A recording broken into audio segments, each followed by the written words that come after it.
കസ്റ്റഡിയിലെടുത്ത് ചോദ്യം ചെയ്യാൻ അനുവദിക്കണമെന്ന് പ്രോസിക്യൂഷൻ ആവശ്യപ്പെട്ടിരുന്നു. സാമൂഹിക മാധ്യമങ്ങളിലൂടെ അപകീർത്തികരമായ പരാമർശം നടത്തിയെന്ന നടി ഹണി റോസിന്റെ പരാതിയിൽ രാഹുൽ ഈശ്വറിനെതിരെ കോടതി വഴി പരാതി നൽകണമെന്ന് കൊച്ചി പോലീസ്. നിലവിലെ പരാതിയിൽ പോലീസിന് കേസെടുക്കാൻ വകുപ്പുകളില്ലെന്ന് പോലീസ് വ്യക്തമാക്കി. നടിയുടെ പരാതിയിൽ രാഹുൽ ഈശ്വർ പ്രതിയല്ലെന്നും പോലീസ് കോടതിയിൽ റിപ്പോർട്ട് നൽകി. രാഹുൽ ഈശ്വറിന്റെ മുൻകൂർ ജാമ്യാപേക്ഷയിൽ അറസ്റ്റ് തടയാതിരുന്ന കോടതി പോലീസിനോട് റിപ്പോർട്ട് തേടിയിരുന്നു. ഹർജി ഫയലിൽ സ്വീകരിച്ച ഹൈക്കോടതി ഈ മാസം 27-ന് പരിഗണിക്കുന്നതിനായി മാറ്റിവെക്കുകയായിരുന്നു.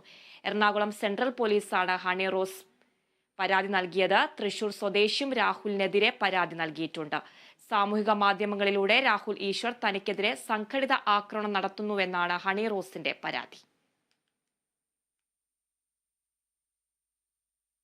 ചേന്നമംഗലം കൊലപാതക കേസിൽ പ്രതി ഋതുവിനെ കസ്റ്റഡിയിൽ